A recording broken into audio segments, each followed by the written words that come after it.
Cette capsule-ci va porter sur la fonction constante. Alors, qu'est-ce que la fonction constante? C'est lorsque le taux de variation est nul, donc le n vaut 0, on appelle ça la fonction constante. C'est un cas particulier de la fonction affine. C'est lorsque on remplace le m par 0, alors 0 fois x, ça fait 0, donc tout ce qui nous reste, c'est y égale b. Alors, ceci est la règle générale.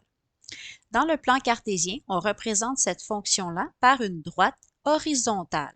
Étant donné que le taux de variation est nul, donc elle ne monte pas, elle ne descend pas, elle reste placée de façon horizontale. On la reconnaît facilement car le y ne varie jamais. Donc, lorsqu'on regarde une table de valeurs, si vous voyez que le y est toujours constant, on est dans cette situation-là. Regardons ensemble un exemple. En mots, la ville de Jono offre un service de location de kayak. Avec leur carte Accès Plus, cela te coûte 36 $ pour la journée complète. Cela inclut la location de l'embarcation et cela peu importe le temps d'utilisation. Représente cette situation qui met en relation le temps d'utilisation et le coût total. Alors, nous allons inscrire ici nos variables. On a le temps d'utilisation en heures et le coût total en dollars. On indique aussi le titre, comme dans les autres exemples qu'on avait fait précédemment, location de kayak.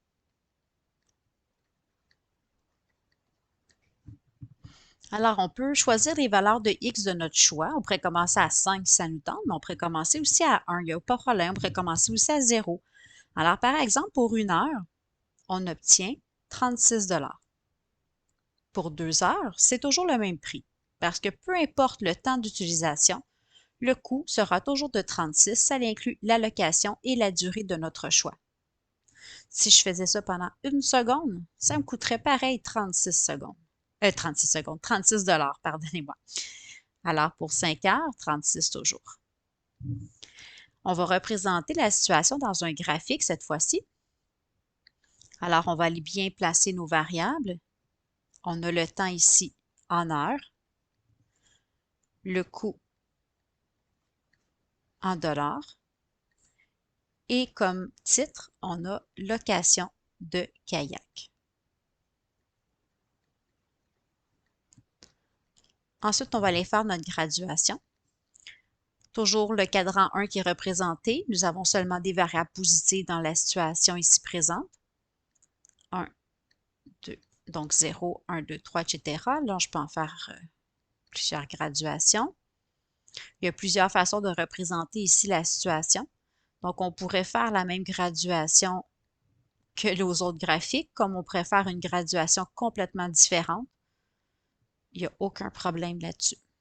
Ce qui est important, c'est que la graduation, elle est toujours constante. Donc, si je fais des bonds de 10, c'est toujours la même chose partout. Ensuite, on va aller placer nos points. Pour 1 heure, on est à 36. 36 toujours. 36, 36, 36. Et là, je dois relier avec une ligne droite. Donc, j'utilise ma règle. Et j'obtiens ceci. Bon, je pourrais la remonter un petit peu. Elle est un petit peu basse. Là, on voit. Parfait. Donc, 36 ici. Alors, qu'est-ce qu'on réalise? C'est que peu importe ici le nombre d'heures, on voit très bien que le coût sera toujours de 36 $. Pour une fraction de seconde, c'est 36. Donc, on est dans la situation où ici, on a une ordonnée à l'origine de 36. Donc, j'aurais pu ici mettre pour 0 heure 36. On est dans la situation où on achète un forfait, par exemple, mais je n'ai pas encore débuté le kayak. Donc, j'ai acheté le forfait, par exemple, sur Internet. Donc, j'ai toujours pas utilisé, mais j'ai toujours un coût qui a été déboursé là, de 36 $.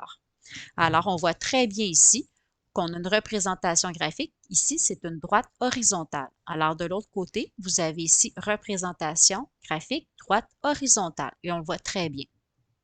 La forme générale, eh bien, c'est celle-ci. Alors, c'est la même chose que la affine. Donc, je vais juste vous parler de la affine.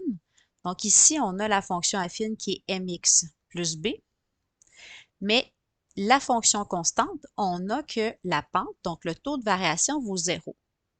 Alors, si j'écris ceci, on a 0 fois x, mais 0 fois x, ça fait 0.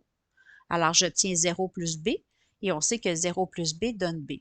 Alors, c'est pour ça qu'on a ici la règle générale écrite comme ça.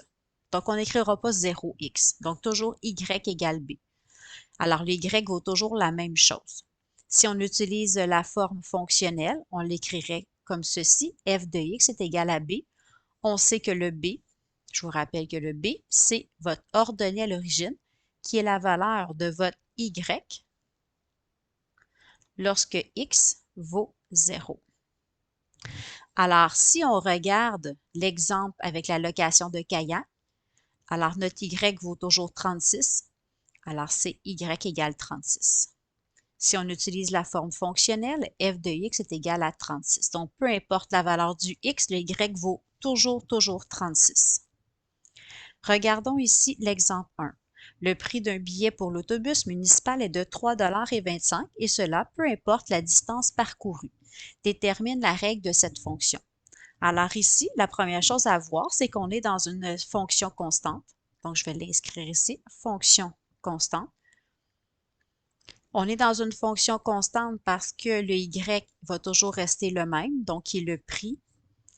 La règle générale, c'est y égale b. Ça, c'est la forme générale. Par rapport à la situation actuelle, alors si je vous demande la règle, y est égal à 3,25. Donc, le y, c'est le prix du billet et il est toujours le même et cela peu importe la distance que vous faites dans l'autobus. Pour le prochain exemple, vous avez deux représentations graphiques. Alors ici, on voit qu'on a une droite horizontale. Ici, c'est la valeur de votre y qui est vis-à-vis 30. On pourrait aussi indiquer les coordonnées, c'est le point 0,30 parce que le x ici vaut 0 et le y a une hauteur ici de 30. On est ici dans une fonction constante pour les deux exemples. Pourquoi? Parce qu'on a des droites horizontales. Alors, la règle, c'est y égale la valeur du b et le b ici, c'est 30. C'est votre ordonnée à l'origine. Pour l'exemple ici en dessous, ici, la valeur du y, c'est moins 10. Et partout sur la droite horizontale, le y vaut toujours, autant vers la droite ici que vers la gauche. Le y vaut constamment moins 10. Alors, la règle sera y égale moins 10. Alors, ceci conclut la section sur la fonction constante. Merci.